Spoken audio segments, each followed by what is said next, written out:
And as the war in Israel rages on, the spike in anti-Semitism here in the United States continues, especially as we all have been watching on college campuses. Yeah, our next guest is trying to do something about that. Joining us now is the Republican Congresswoman from the great state of Iowa and member of the House Committee on Appropriations, Representative Ashley Hinson. Congresswoman, thanks for coming on. Great to be with both of you. And yes, this is a very important issue that clearly is dividing Democrats and uniting Republicans. Yeah, it certainly has, Yeah, to say same. the very least. You've been speaking out against these recent college protests, saying hateful rioters have set up illegal encampments, called for the genocide of Jewish people, blocked Jewish students from going to class, held workers hostage, and even destroyed private property. In response, you're now calling for federal funding to be pulled from the universities that won't protect Jewish students. I think it's a fantastic idea. Tell us more about it.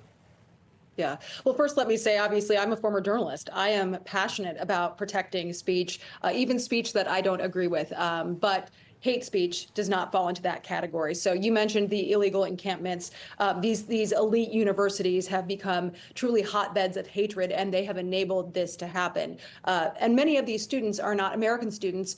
Some of them are, but many of them are foreign students studying here. So I see that as not being a right. It's a privilege. So first of all, we should be revoking the visas for any of these students who participated in these protests and used that hate speech.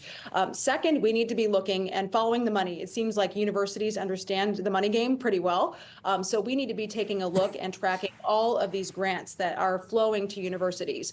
So science research grants, National Science Foundation, humanitarian grants that are going to these universities.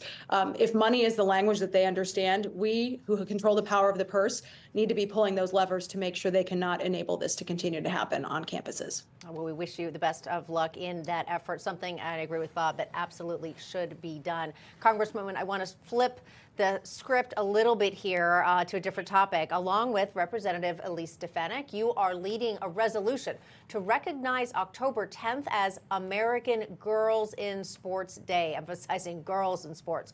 You make the point biological men should not be allowed to compete in girls' sports at any level, and female athletes should never be relegated to second place because they're forced to compete against a man. Once again, I'm going to say, sounds like very practical legislation. It shouldn't even have to happen. Biology is biology, but apparently progressives think otherwise. Tell us about the status of what you and Congresswoman Stefanik are trying to do. Right. Well, we're trying to send the message to all girls that girls' sports are for girls' sports, and your ceiling should not be second place because there's a man competing against you. We want to make sure that we're shouting that to the rafters loud and clear. It's why we've tried to designate October 10th as that day, because President Biden and the Democrats in Congress are doing everything they can to seemingly erase girls' sports. I think it's flat out wrong. Whether it's the field or the court, they are trying to take that fight there. But then they're also, in my mind, sacrificing safety, right? They're basically sending the signal that it's okay for biological men to be in many cases, even in the locker room. So all the mama bears that I talk to think this is wrong. So I think it's really an important time to be standing up for girls' sports and for women, to send the signal that, hey, we hear you and we want to protect all the achievements and history that has been made by female athletes. Preposterous. And the girls are women. You're the victims. They're the victims in this. We've seen time and time again a man go into a woman's sport and completely dominate. It's unfair.